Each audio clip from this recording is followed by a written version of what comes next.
Muito bom dia, bem-vindos aqui ao novo episódio do ASMAT Talks. Connosco temos o comandante Marco Martins, do Corpo de Bombeiros de Óbidos.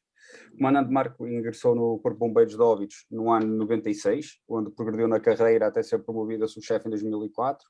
3 anos depois, em 2007, ingressou no comando do quadro de comando como segundo comandante.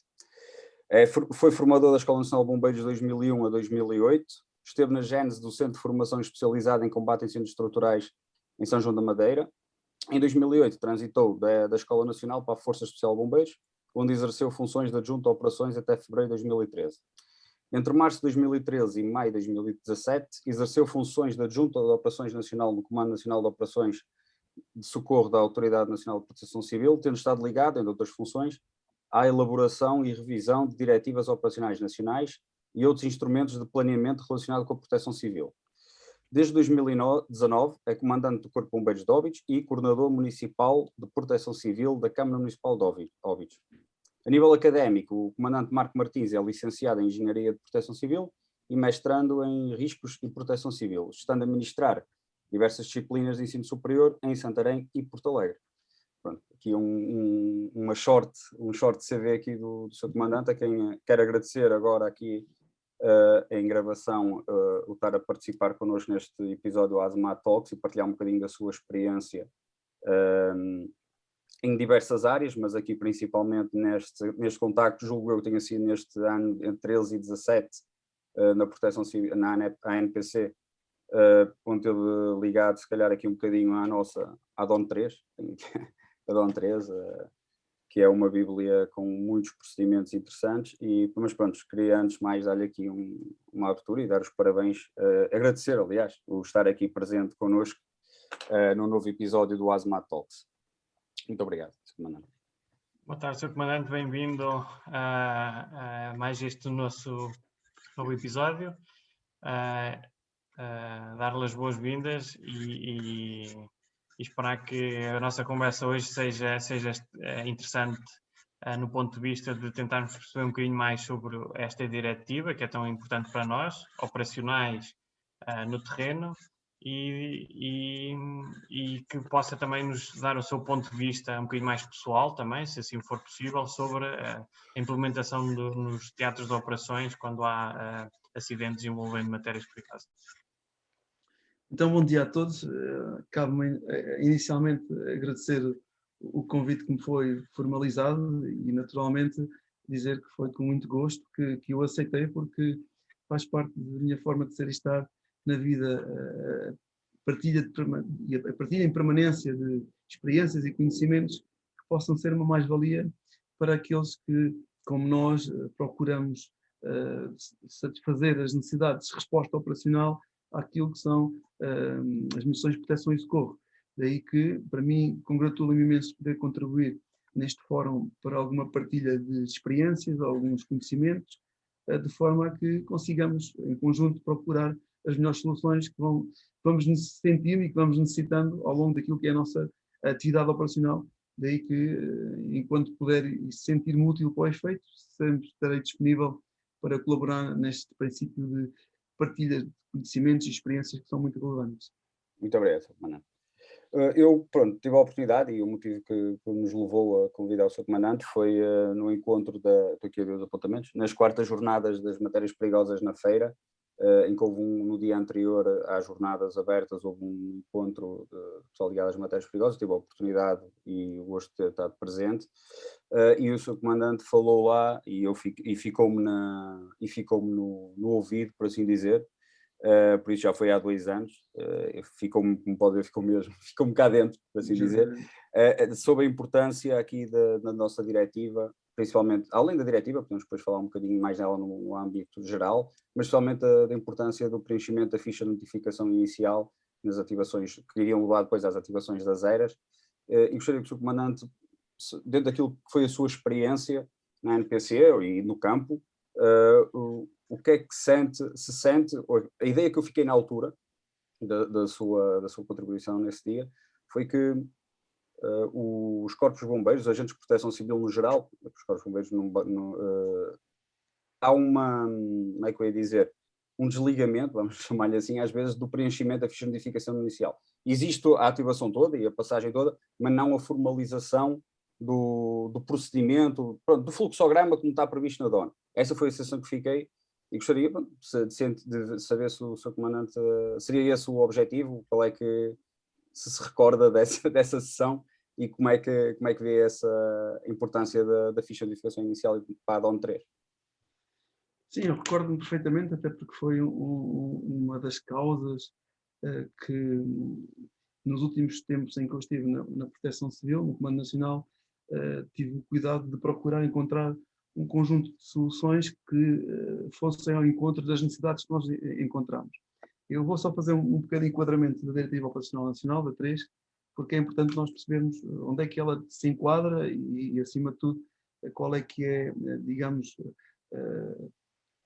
a implementação prática que ela pode ter nas missões de proteção e socorro. Portanto, a Diretiva 3, como a 2 e a 4, são oriundas da Diretiva-Mãe, que é a Diretiva Operacional número 1, que define o dispositivo integrado de operações de proteção e socorro para mais de 90% das missões de proteção e socorro que existem na resposta pelos agentes de proteção civil e entidades com dever de especial cooperação, e é uma diretiva que foca em particular aquilo que é as missões no âmbito da gíria nós chamamos de matérias perigosas, agentes nucleares, biológicos, radiológicos e químicos.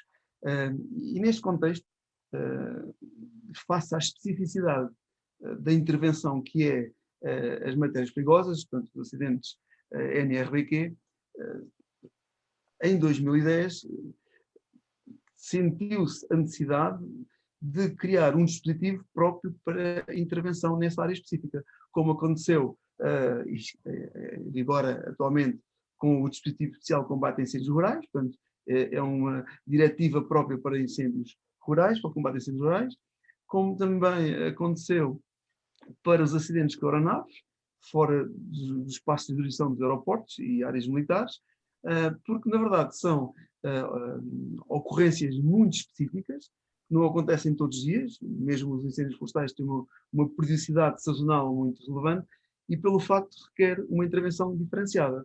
Contrariamente às outras que vão acontecendo com mais regularidade, o pré-hospitalar, que é o mais comum, os incêndios urbanos também têm alguma continuidade naquilo que é a especificidade das operações de socorro, mas em particular para aquelas ocorrências que não têm tanta frequência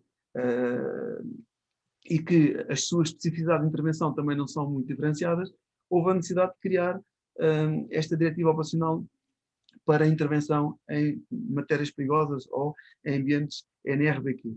E claramente que isto foi um passo muito relevante naquilo que são os procedimentos operacionais a implementar, porque cria-se um dispositivo próprio para a tipologia de intervenção específica, que é o NRBQ, permitindo assim que a resposta seja o mais eficiente possível. Em vez de termos uma diretiva-mãe que serve para tudo e mais alguma coisa, entre aspas, acima de tudo serve para grande parte das missões de proteção e socorro, aquelas que são de uma complexidade maior, ou porque existem com menos frequência, ou porque o impacto que elas têm são mais relevantes do que as outras, daquilo que é a normalidade, então, claramente, houve a necessidade de fazer uma distinção concreta naquilo que são os dispositivos de resposta.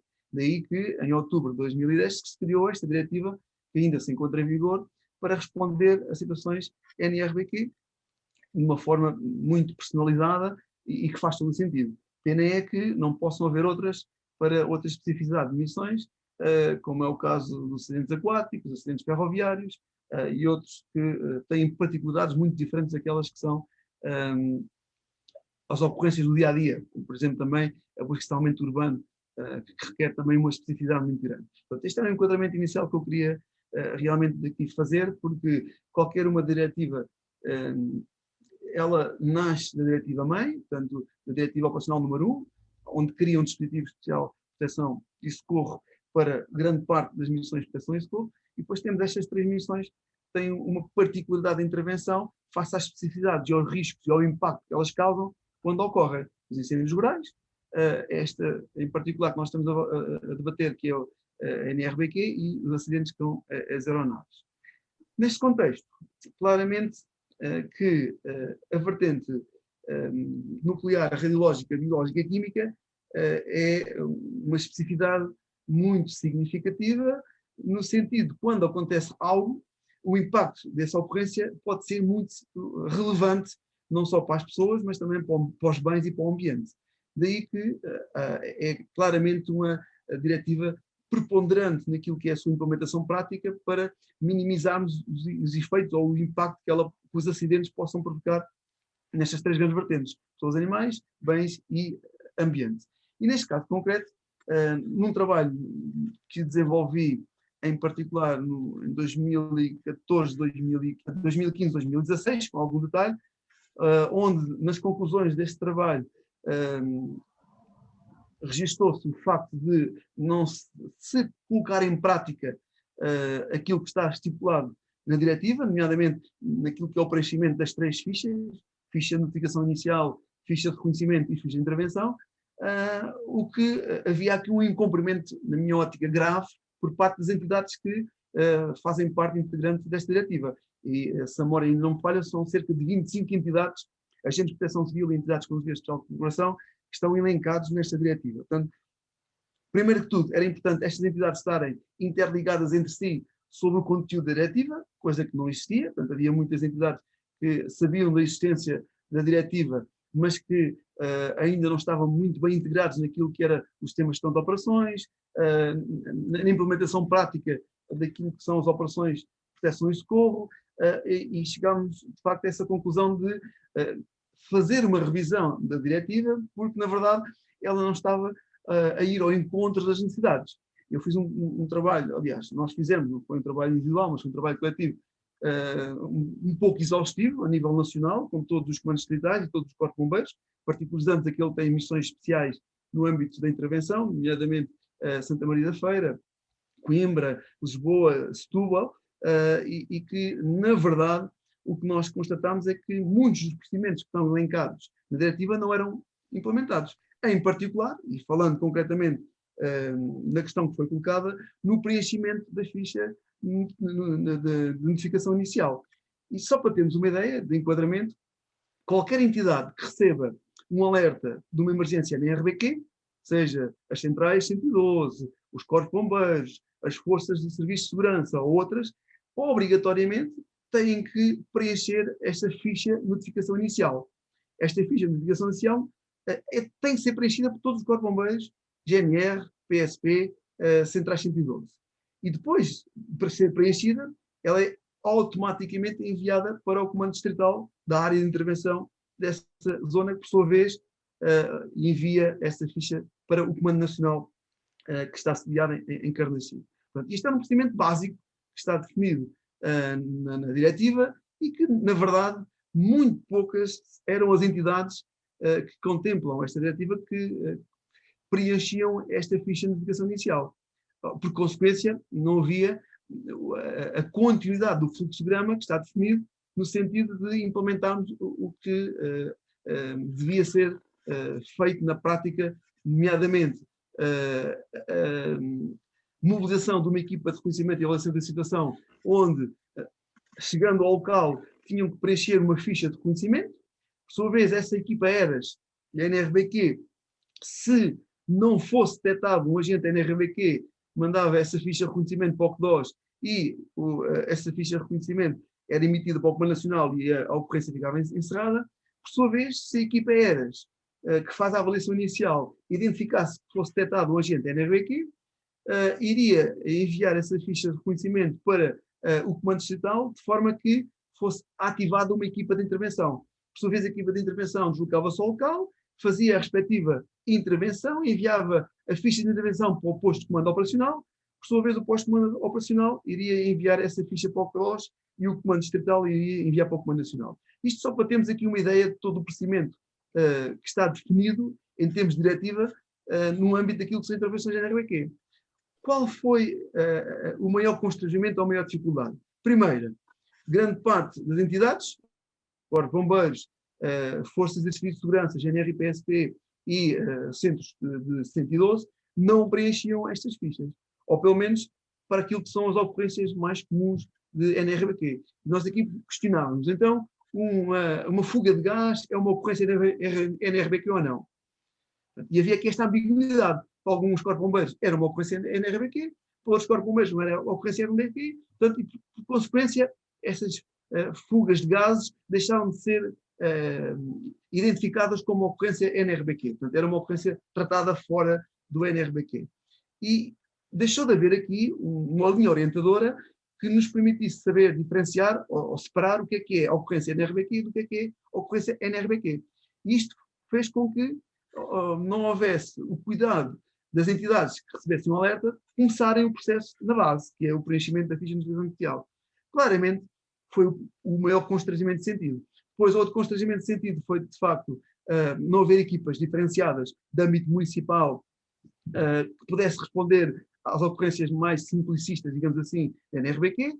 As equipas distritais estavam ao serviço dos comandos distritais, também elas ou não tinham equipamento diferenciado ou não tinham informação, não havia uma uniformização sobre elas.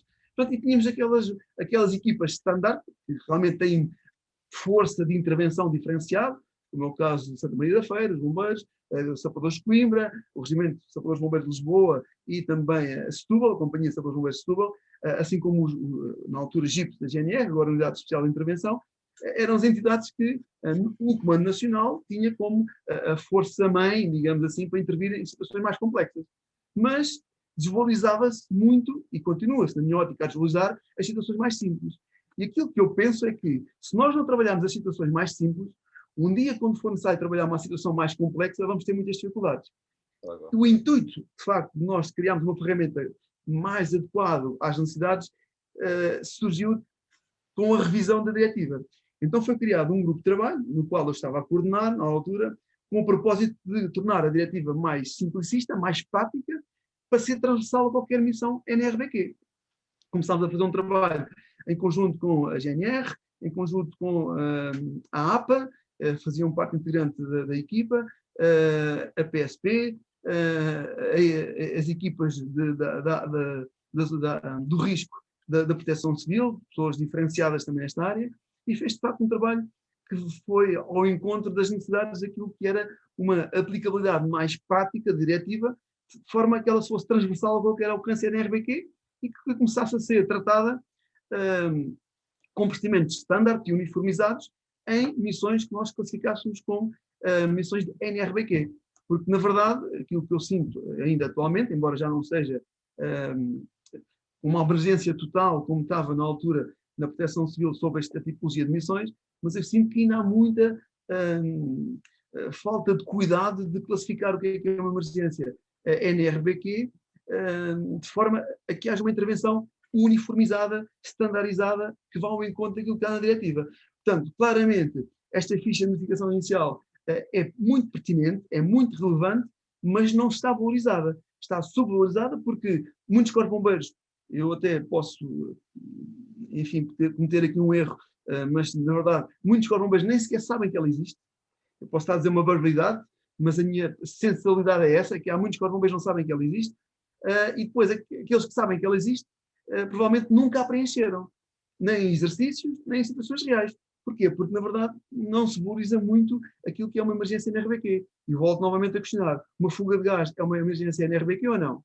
Portanto, claramente, na minha opinião, eu acho que deve ser classificada porque o gás é um produto químico que pode eventualmente causar impactos significativos face àquilo que são as suas características e o local onde ocorra essa situação. Portanto, há que definir claramente o que é que separa uma emergência NRBQ e não uma emergência NRBQ, para depois começarmos a trabalhar todo aquele processo que eu fiz de fluxograma e que, na verdade, na prática, aquilo que eu sinto é que não está a ser implementado, pelo menos em todas as missões da NRBQ. Portanto, pessoalmente, acho que há aqui um trabalho muito relevante a ser implementado. A diretiva tem 11 anos, vai fazer 11 anos agora em outubro. Claramente, há muitas entidades que já não existem, outras já têm outras designações, e que era importante ser republicada, ser atualizada e, acima de tudo, ser revista com o intuito de ser mais simplicista, mais pragmática naquilo que é a sua implementação prática, para que as pessoas deem confiança ou sintem confiança naquilo que é o seu conteúdo. porque a partir do momento em que ela não é implementada, há descredibilidade, ela não tem implementação efetiva naquilo que é a sua essência, e um dia, quando for necessário intervirmos numa grande operação de proteção e socorro no âmbito da NRBQ, não vamos estar preparados. Essa é a minha convicção, porque a gente não treina a base, não respondemos às ocorrências de menor dimensão, para estarmos melhor preparados, e quando ocorrer uma de maior dimensão, a minha percepção é que vai haver muitos constrangimentos, ou vão surgir muitos constrangimentos. A máquina não está oleada, não é? Exatamente, é um bocado nesse princípio. Não está oleada. Um bocado nesse princípio. Então, Sr. Comandante, e agradeço esse enquadramento que nos fez do seu trabalho e referindo realmente que era uma das questões que eu lhe ia fazer, que a diretiva tem 11 anos e que provavelmente estaria na altura de se repensar. Faço-lhe a pergunta mais na componente operacional. O que é que está a falhar? Qual é a maior barreira para que estas entidades, de facto, comecem a utilizar a diretiva, seja para estes pequenos acidentes que vão ocorrendo no dia-a-dia de um corpo de bombeiros, não é? Que depois podem se tornar efetivamente em grandes eventos, mas da sua experiência, qual é a maior resistência destas entidades para implementar o que é preconizado na diretiva? A minha sensibilidade direciona-me para a incapacitação dos agentes de proteção civil e entidades de Secretaria Especial de Cooperação para esta matéria em termos gerais. Em termos particulares, temos equipas até com formação e conhecimento muito diferenciado, aquelas 5 que eu já referi anteriormente, mas na generalidade, se formos ao âmbito, à malha, à rede municipal, há uma carência muito significativa nesta vertente de intervenção. Isto porque há muito pouca intervenção. É como os acidentes com aeronaves. E nós tivemos o exemplo em concreto do acidente que ocorreu com o helicóptero do INEM, em que se constatou que houve muitas falhas no âmbito daquilo que é a comunicação da diretiva operacional número 4, pelo facto de também não haver uma intervenção muito regular dessa tipologia de missões. Aqui é exatamente a mesma coisa. Porquê? Porque nós desvalorizamos aquilo que, na minha ótica, deveria ser considerado uma missão NRBQ, como as fugas de gás, e se nós começarmos a valorizar as fugas de gás como uma missão de proteção e socorro no âmbito da NRBQ, começámos a trabalhar e exercitar, acima de tudo, exercitar estas componentes práticas de implementação efetiva dos recursos humanos e materiais para uma resposta a esta tipologia de emergência. Quando nós não valorizamos esta tipologia de missões como é uma missão NRBQ enquadrada na Diretiva Operacional Nacional, faz com que nós perdemos a capacitação de respondermos àquilo que é as necessidades que possamos vir a encontrar numa situação de maior complexidade. Portanto, na minha ótica, eu penso que há muito pouca informação, muito pouca formação, muito pouca sensibilização nesta vertente, em particular aos corpos de bombeiros. Eu não vou falar nas outras forças porque não tenho conhecimento sobre elas. Eu sei que a GNR tem uma capacitação de resposta muito significativa, a PSP também tem alguma capacidade de resposta, as Forças Armadas, em particular a Força Aérea, o Exército, também têm uma capacidade de resposta muito significativa, mas falta aqui entrosar todas as entidades que concorrem para estas missões. Porque os corpos de bombeiros, enquanto maior agente de proteção civil, em termos de abrangência de proteção e socorro nas missões que estão confiadas, é a entidade que mais responde, numa primeira intervenção, a esta tipologia também de emergências.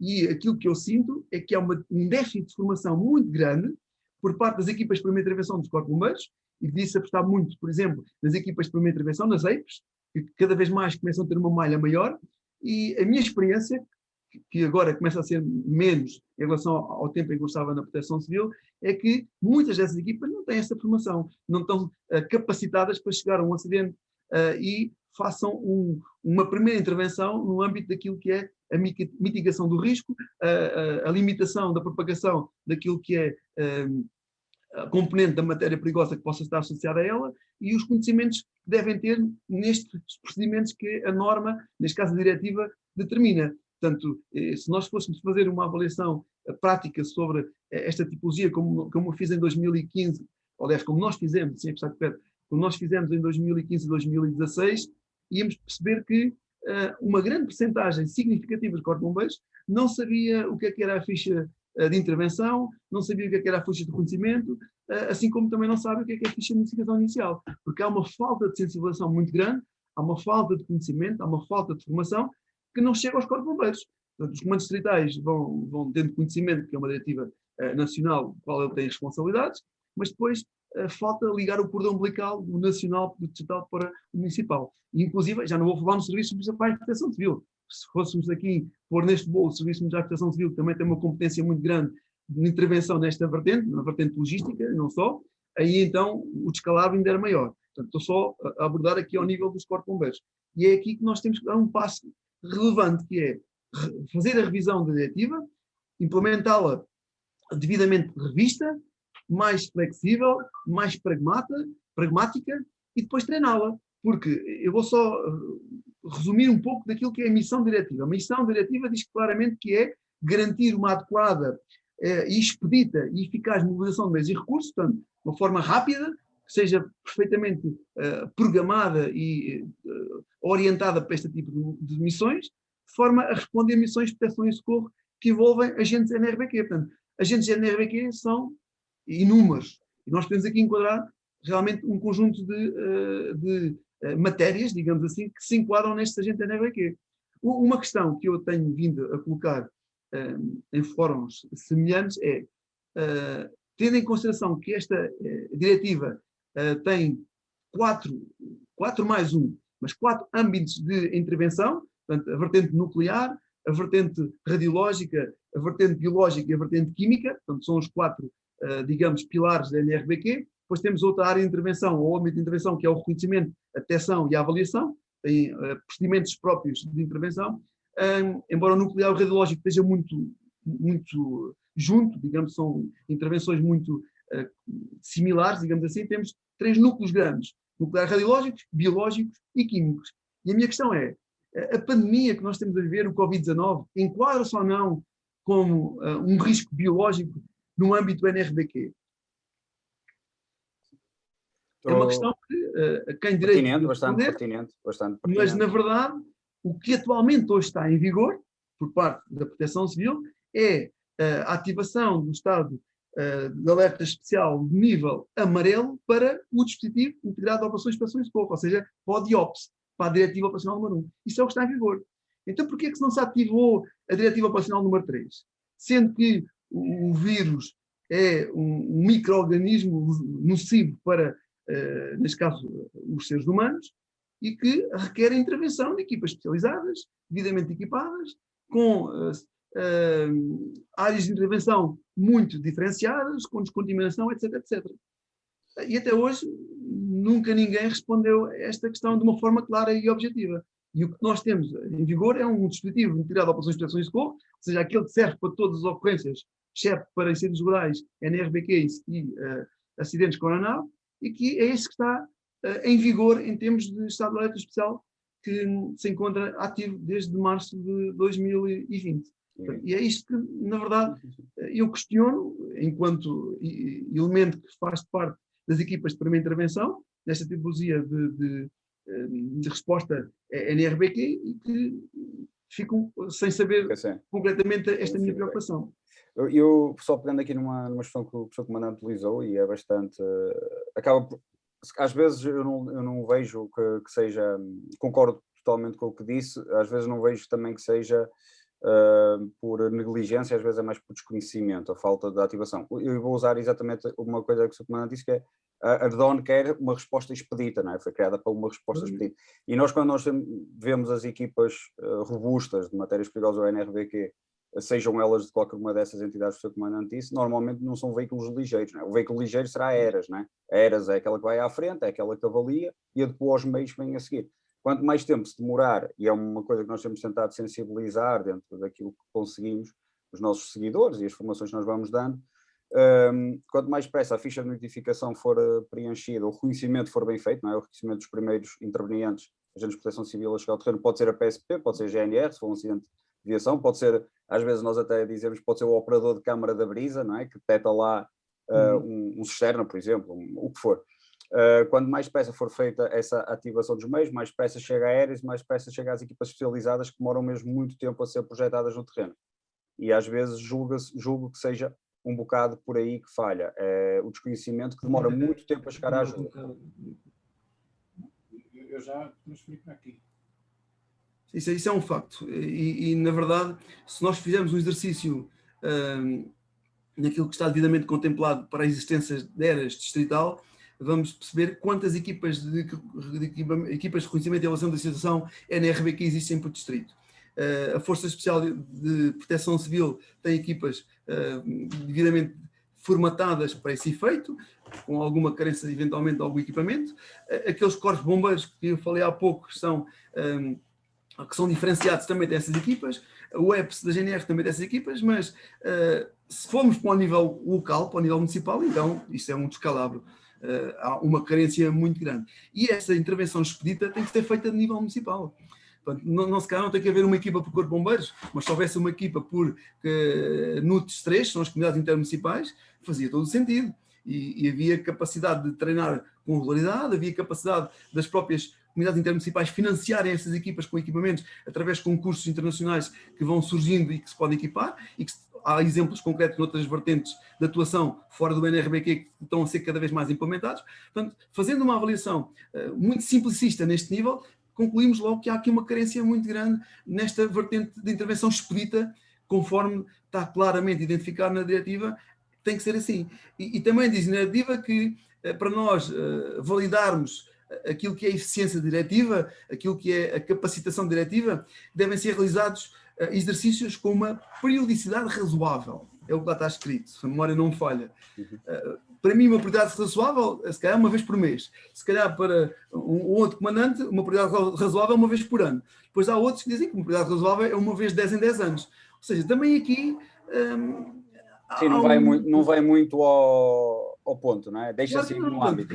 Quanto mais exercícios nós fizéssemos, mais capacidade estávamos para depois responder. Portanto, a própria diretiva e a proposta que vinha era nesse sentido, é que fosse definido de quanto em quanto tempo é que se tem que fazer exercícios. E depois há, falando concretamente nesta vertente de exercício, há 5 tipologias de exercícios.